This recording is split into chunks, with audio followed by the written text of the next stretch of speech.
The blizzard slammed into Nebraska that bitter December night in 1895 like a freight train from hell. Elizabeth Thornton stood at her kitchen window, staring out at the whiteout, swallowing her 8,000-acre spread. At 43, she was still a striking woman, chestnut hair tied back in a simple bun, figure hugged by her deep blue wool dress, but looks didn't matter much when isolation was your constant companion. Then she spotted him. Luke Harlan, her newest ranch hand, battling through the drifts toward the farmhouse. 25 years old, untouched by the world in ways most men his age weren't, and built like the rugged plains he rode. He pounded on the door. She swung it open against the wind. "Mrs. Thornton, the herd's bedded down safe." He gasped, snow caking his Stetson and coat. Their gazes locked, and something electric sparked. Nothing to do with the storm.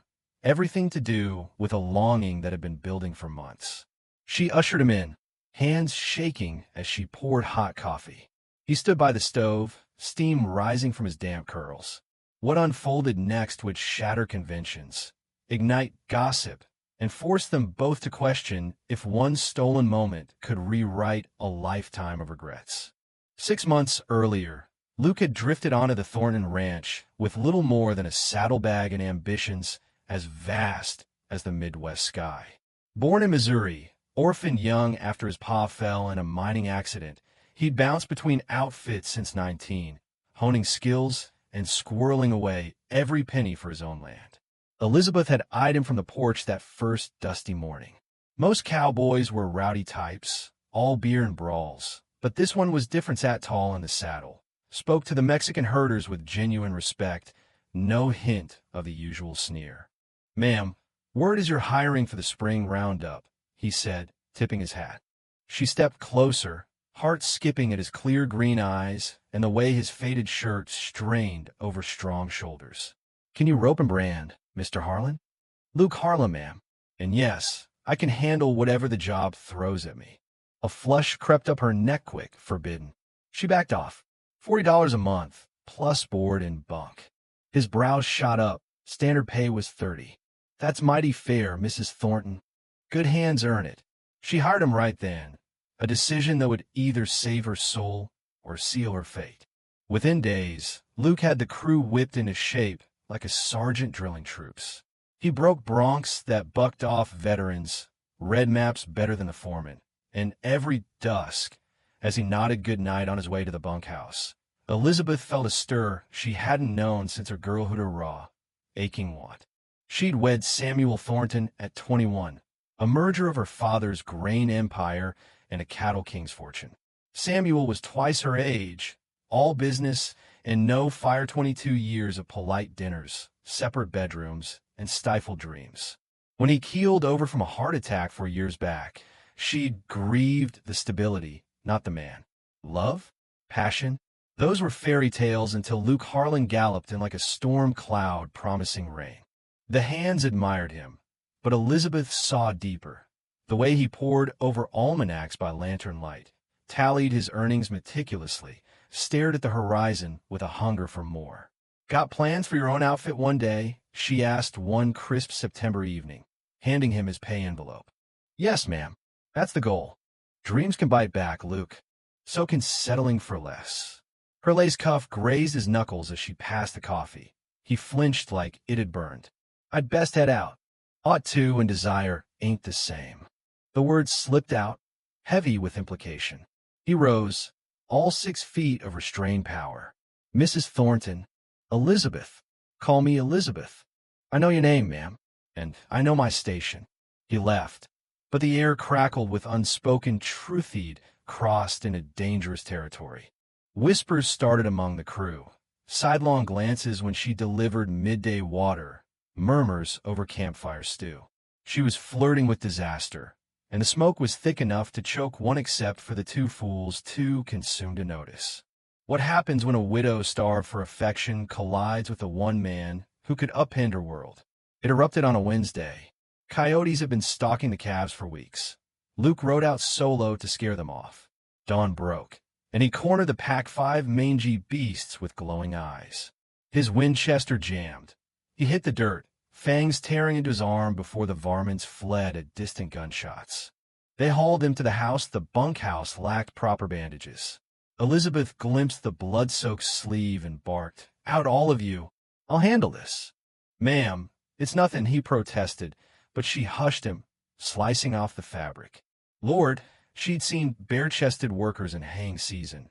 But this Luke, alone with her, skin golden and taut under her touch, set her pulse racing. "This'll sting."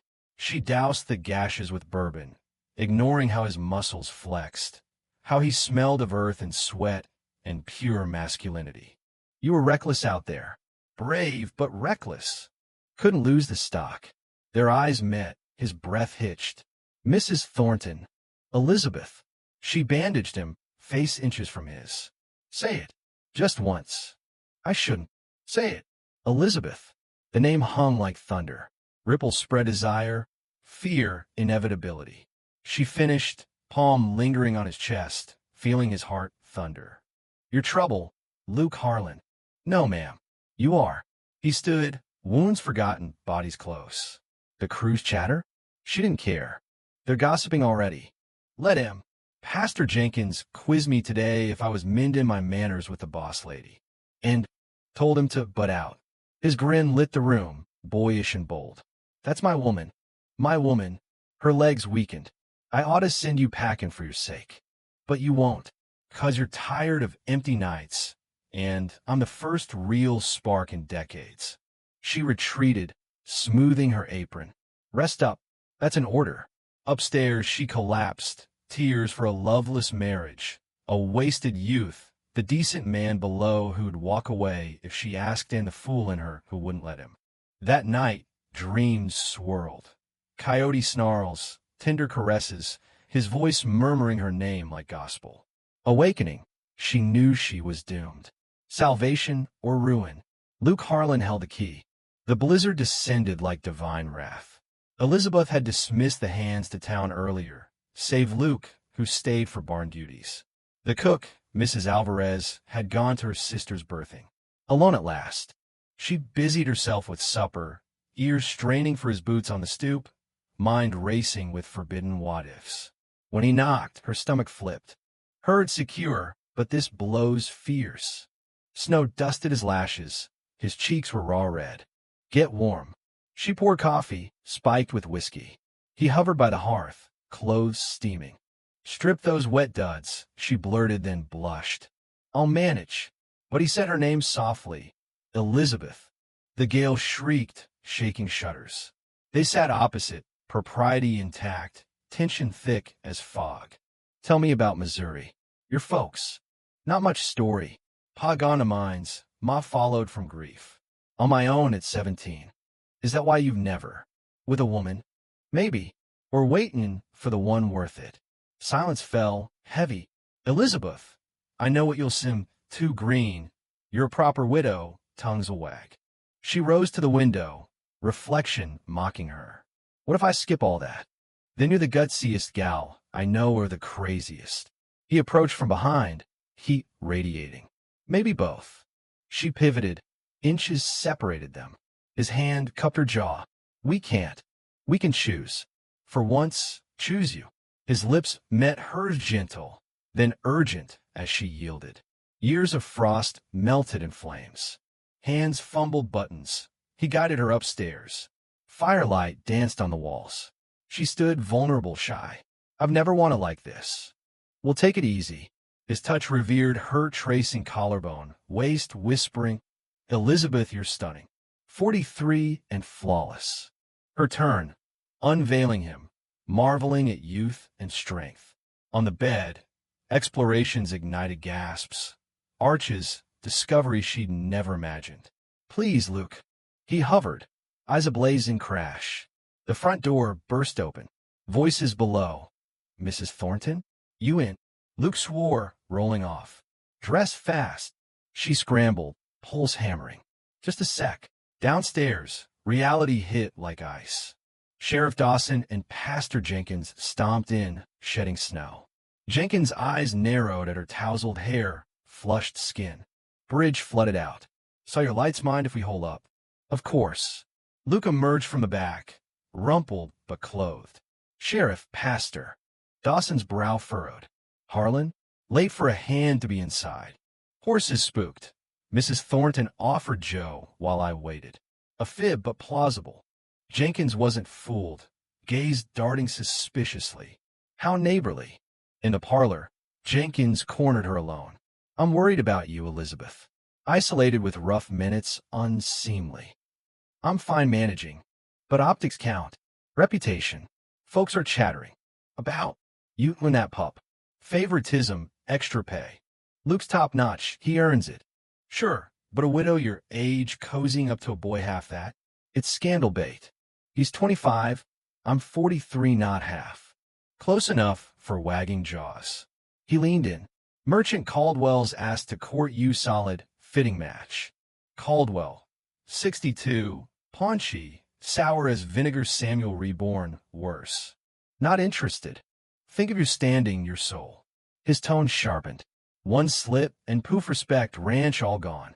He, too, could get blackballed from every outfit in Nebraska. The veiled threat boiled her blood.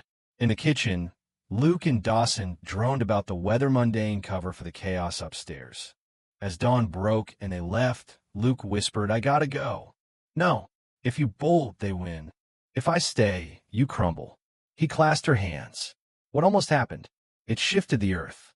She nodded, no denying it. But forging ahead? Perilous. Spring thawed slowly in Nebraska that year. By May, green shoots dotted the fields, but Elizabeth's world grayed.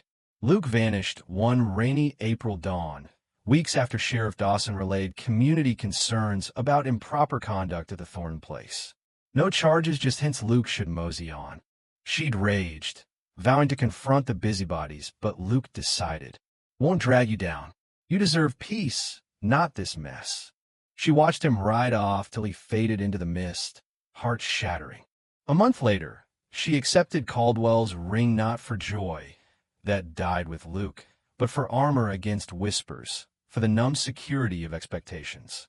Yet tonight, porch sitting under a fiery sunset, a letter Aravedno sender, just her name in a scrawl.